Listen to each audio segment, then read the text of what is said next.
Bonjour, on se retrouve aujourd'hui pour parler de la très célèbre entreprise autrichienne Glock qui produit ce qui est sans doute les pistolets les plus populaires et ce depuis quelques décennies maintenant. Mais avant de vous conter son histoire, un grand merci à l'armurerie Condry de Navarre qui m'a gentiment prêté ce Glock 10N Gen 2. Et toujours un grand merci aux différents soutiens de la chaîne, que ce soit via Tipeee ou Player, qui est désormais le nouveau nom du Tréon. D'ailleurs, je vous invite à les rejoindre car c'est vraiment ce qui me permet de poursuivre mon travail. Mais revenons à notre sujet. Les pistolets Glock sont bien sûr fort célèbres et je pense qu'ici tout le monde en a déjà vu. Et pour ceux qui pratiquent le tir, vous êtes sans doute nombreux à en avoir essayé un. Je ne vais pas essayer de faire un catalogue des différents modèles ni des différentes générations, car un, ce serait assez long et fastidieux, et deux, je pense pas que ce soit très intéressant. Je vais plutôt profiter de cette vidéo pour parler de l'histoire de l'entreprise, qui est relativement récente et qui a su très rapidement s'imposer dans le milieu des armes de poing. Le début de l'entreprise commence en 1963 et elle a été fondée par Gaston Glock. Initialement, Glock fabrique différents accessoires comme des outils, des couteaux, et dans les années 70, Glock fournit des couteaux et des bandes de munitions à l'armée autrichienne. L'entreprise va alors développer une bonne connaissance de la fabrication des plastiques et grâce à ses bonnes relations avec l'armée, Glock va bien connaître les processus d'acquisition de l'armée autrichienne et l'entreprise va avoir les bons contacts dans ce système. Cela tombe bien car en 1973, l'armée autrichienne commence à chercher à remplacer ses vieux P-38 et ce processus va prendre du temps, comme souvent lorsqu'une armée souhaite changer d'arme. Ça va reprendre même plusieurs années, ce qui va permettre à Glock de préparer le terrain. Quand Gaston Glock va être au courant des futurs remplacements des P-38, il va vouloir proposer une arme alors que son entreprise n'a aucune expérience dans la fabrication d'armes à feu. Et en 1981, Glock met en place une équipe pour réfléchir à ce futur pistolet et réaliser un prototype. Au sein de cette équipe, il y avait bien sûr des employés de Glock, mais également des consultants vraiment spécialisés dans la fabrication d'armes à feu, et chose en quelque sorte assez ironique quand on connaît les critiques sur la prise en main de ces pistolets, il y avait également des tireurs sportifs qui ont aidé à concevoir la prise en main de ce que deviendra le Glock 17. Un des points les plus importants est la simplicité du mécanisme et de la fabrication, et Glock va suivre le cahier des charges émis par l'armée autrichienne qui mettait surtout l'accent sur la fiabilité et la simplicité d'entretien du pistolet avec un démontage sans outils et un nombre de pièces maximal de 58 pièces, et le Glock en a encore moins, environ 34 pièces en fonction des générations. Quelques semaines après ce brainstorming, on commence à concevoir le prototype qui aura les caractéristiques des futurs Glock, avec l'utilisation importante de plastique et de polymère et un aspect, en quelque sorte, très basique. On veut une arme qui fonctionne, qui soit facile à fabriquer en masse, et l'esthétique est la dernière des priorités. L'armée autrichienne va alors essayer le pistolet conçu par Glock, et au mois de mars 1982, l'armée choisit ce nouveau pistolet qui devient, pour l'armée autrichienne, le P80. À partir de ce moment-là, la success story commence et Glock va mettre fin à ce que les Américains appellent les Wonder 9, c'est-à-dire les pistolets comme le Beretta 92 ou P226, avec une platine souvent double et simple action, un chargeur à double colonne et une carcasse en acier ou en alu. Et Glock va alors lancer la mode des pistolets à carcasse en polymère, non pas parce que c'était le premier, le HK VP70 était déjà passé par là, mais il s'agit sans doute de l'arme en polymère la plus populaire. Après l'adoption par l'Autriche, c'est au tour de la Norvège et de la Suède d'adopter le Glock à partir de 1984. En même temps, l'arme va prendre le nom de Glock 17. L'arme s'appelle le Glock 17 car c'est en fait le 17e brevet déposé par Glock, et c'est ce qui est indiqué dans la majorité des livres sur le sujet. D'ailleurs, je vous en ai mis quelques-uns en description. Mais en effectuant mes recherches, j'ai pu voir que sur le site de Glock, c'est indiqué qu'il s'appelle le Glock 17 à cause de sa capacité de 17 cartouches. Donc si quelqu'un de chez Glock veut bien corriger leur site ou alors indiquer que finalement c'est pas le 17e brevet, je suis preneur. Toujours dans les années 80, Glock veut occuper le marché américain qui est énorme, que ce soit le marché des forces de l'ordre, mais également celui des civils, et en 1986, on crée la filiale aux États-Unis. Grâce à une politique tarifaire très agressive, de nombreuses forces de l'ordre vont faire l'acquisition des Glock en 9 para, mais aussi en 40 Special Weapons avec les Glock 22 et 23. À leur introduction, les Glock ont fait couler un peu d'encre chez les médias. C'était l'arrivée des pistolets en plastique indétectables au rayon X. D'ailleurs, si je dis pas de bêtises, dans le deuxième film Die Hard, on présente le Glock comme un pistolet en céramique. Alors évidemment, c'est pas parce que la poignée est en plastique que l'on ne peut pas voir au rayon X le Glock, il y a quand même énormément de métal. En bien ou en mal, cette polémique a permis de médiatiser le pistolet autrichien qui va devenir un véritable best-seller. Et Glock va concevoir des pistolets plus compacts pour le port dissimulé avec le Glock 26 dans les années 90. C'est d'ailleurs une des forces de l'entreprise qui a su proposer des Glock pour toutes les utilisations. On a les pistolets entre guillemets full size pour une utilisation en tant qu'arme de service, les variantes compactes et subcompactes, des versions pour la compétition avec les Glock 34 et 35 et des pistolets en 22 avec plus récemment le Glock 44 commercialisé je crois depuis 2019. Avant de reprendre l'histoire de Glock, je vais parler rapidement du mécanisme de ce pistolet et montrer en quoi il diffère ou non des pistolets qu'il va remplacer. Mécaniquement, les Glock fonctionnent de manière similaire à de nombreux pistolets. Il emprunte le principe du canon basculant de Browning qui va permettre d'assurer le verrouillage. La manière dont la percussion va être assurée est par un système de percuteur lancé et l'appui sur la queue détente va terminer l'armement du percuteur et le relâcher. D'ailleurs, je vous explique ça tout de suite.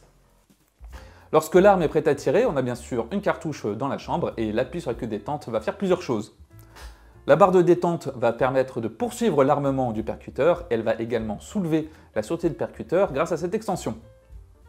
Une fois le percuteur suffisamment en arrière, il va être relâché et il peut alors partir en avant et frapper l'amorce qui va déclencher le coup de feu.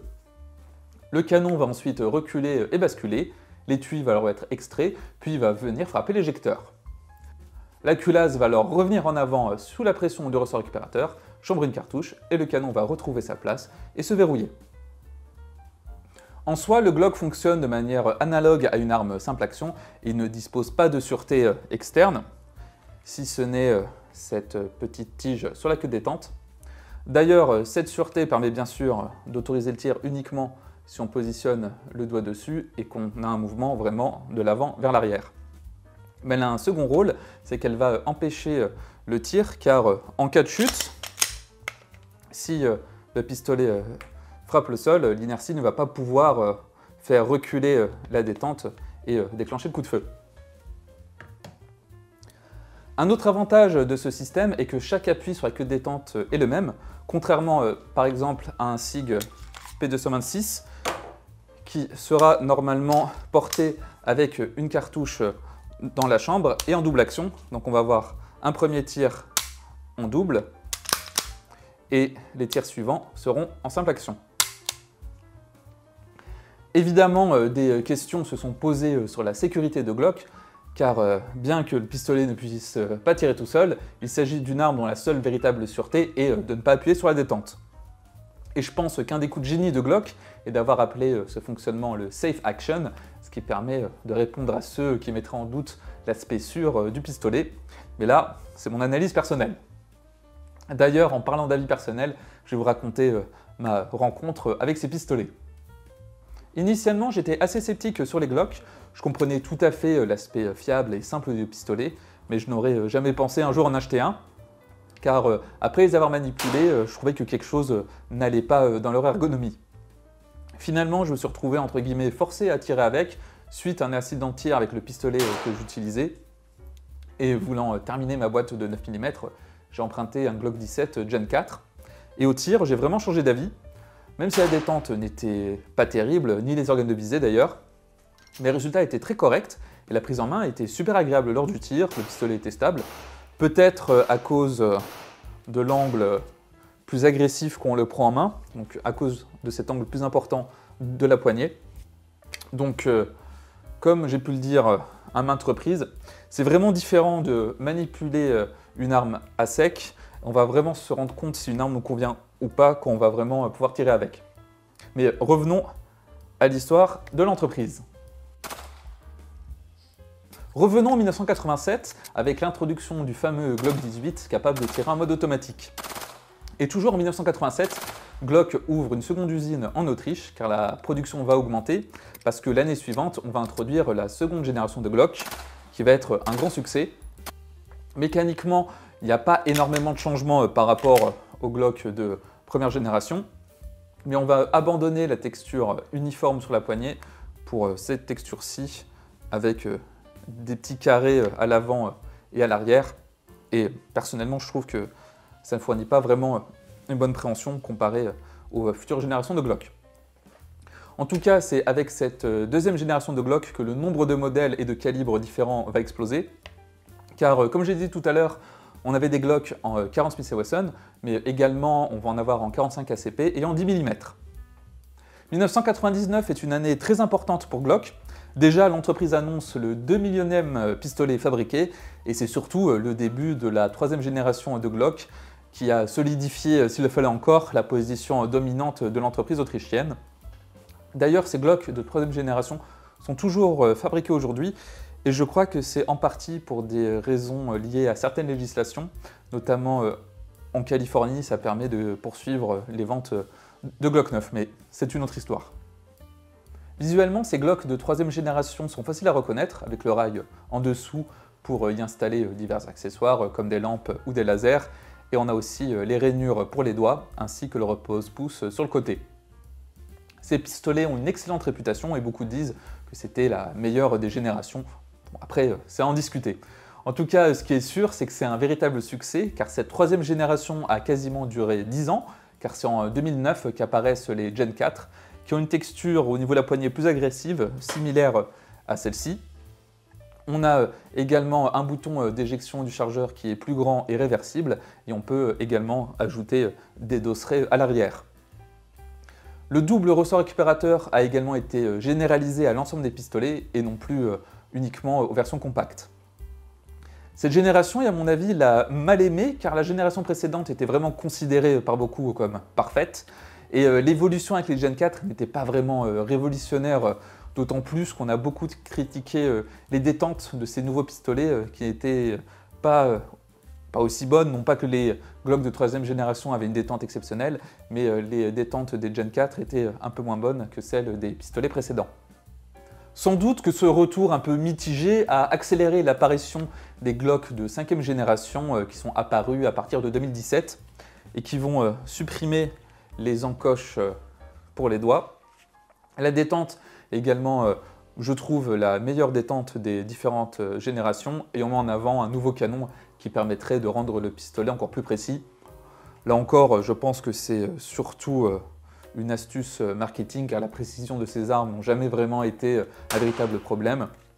La précision mécanique est bien souvent meilleure que la précision des tireurs. En 2019, Glock fabrique alors son premier pistolet en 22 long rifle avec le Glock 44 et l'année suivante, Glock célèbre le cap des 20 millions de pistolets fabriqués. L'histoire de Glock n'a pas été uniquement qu'une série de succès. On peut noter l'échec de l'adoption par l'armée américaine dans le cadre du programme MHS en 2017. Et on a aussi la cartouche de 45 GAP, GAP pour Glock Automatic Pistol, qui a été introduit en 2003. Et cette nouvelle cartouche devait permettre d'avoir un pistolet relativement compact, mais capable de tirer une cartouche à peu près aussi puissante que le 45 ACP. Ainsi, le 45 GAP a le même diamètre que le 45 ACP, mais l'étui est plus court et le projectile est un peu plus léger. Aujourd'hui, on en est toujours à la 5e génération de Glock au moment où je filme cette vidéo. Et Glock tend à généraliser l'utilisation d'optique sur ses pistolets avec les versions MOS. MOS étant l'acronyme de Modular Optic System.